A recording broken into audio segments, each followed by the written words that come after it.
Hi, my name is Melanie Jaramillo, and today I'm going to talk about one of the most controversial political scandals in American history, the Iran-Contra affair.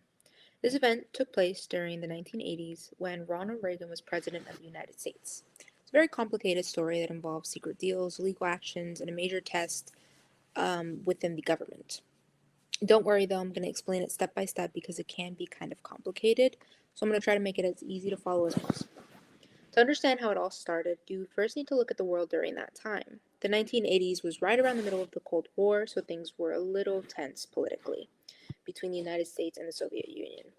Both countries were competing for power and influence around the world, and the US was determined to stop the spread of communism, the Big C. In Central America, this conflict was playing out in a small country called Nicaragua. In 1979, a communist leaning group called the Sandinistas took over the Nicaraguan government. President Reagan and many of his advisors believed the Sandinistas were too friendly with Cuba and the Soviet Union, and they saw this as a threat to the democracy in the region itself. To fight against the Sandinistas, the United States began to not only support with money, but to support with weapons a group called the Contras. They were trying to overthrow the Sandinista government, and the U.S. helped them with money, weapons, and training, anything that was necessary. However, not everyone in the American government agreed with his plans. Many members of Congress were actually worried about getting too involved in another foreign conflict, especially considering everything that had just happened with the Vietnam War. So, Congress passed a law called the Bolin Amendment. This made it illegal for the U.S. government to give money or military aid to the Contras in any way. This law was supposed to stop all the governments from supporting the rebels in Nicaragua. But some members of the Reagan administration were still determined to help the Contras, even though it was now against the law. Some of those people being Oliver North, who you see right here. At the same time, another major issue was happening in the Middle East. Several American hostages had been taken to Lebanon by terrorist groups connected to Iran.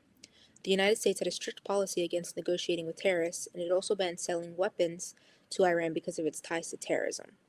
Still, a group of officials, involving Oliver North, decided to come up with a secret plan that would break both of these rules. The plan was pretty simple, but extremely illegal. The US was going to secretly sell weapons to Iran, even though it wasn't allowed. In exchange, Iran would use its influence to help release the American hostages. But that wasn't the end of the plan. The officials then took the money they made from selling the weapons and secretly sent it to the Contras in Nicaragua. They used this by putting them in distributed bank accounts and calling them donations. This way, they could fund the Contras fight against the Sandinista government without Congress knowing about it. These two connected operations, selling arms to Iran and sending money to the Contras, are what became known as the Iran-Contra affair. For a while, pretty much everything stayed secret. Most Americans and even members of Congress had no idea what was happening behind the scenes. But in November of 1986, a news reporter in Lebanon reported that the U.S. had been selling weapons to Iran.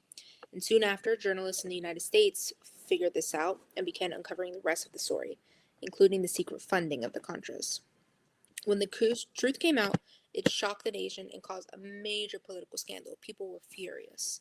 President Reagan went on television to explain the situation. In fact, at first, he told the American people that the U.S. had not traded arms for hostages. Later, he admitted that in fact weapons had been sold. As the investigation continued, it became clear that several high-ranking members of Reagan's administration were deeply involved in the secret plan. One of these key figures, who I've mentioned before, is Lieutenant Colonel Oliver North. He's a Marine officer who worked for the National Security Council. He would end up becoming the scapegoat of the operation. North had helped organize the operation and even destroyed evidence when investigators began looking into it.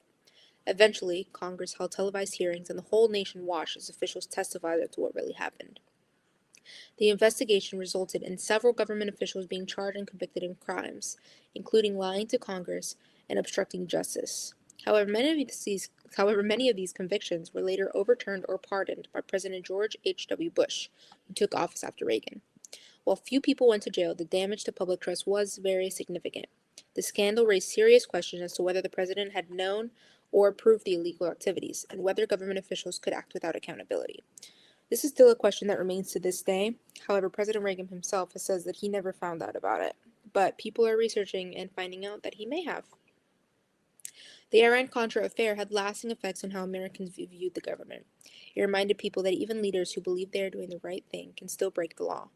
It also showed how dangerous it can be when parts of the government act in secret. The affair became an important example of why checks and balances are necessary to make sure no one, not even the president, is above the law.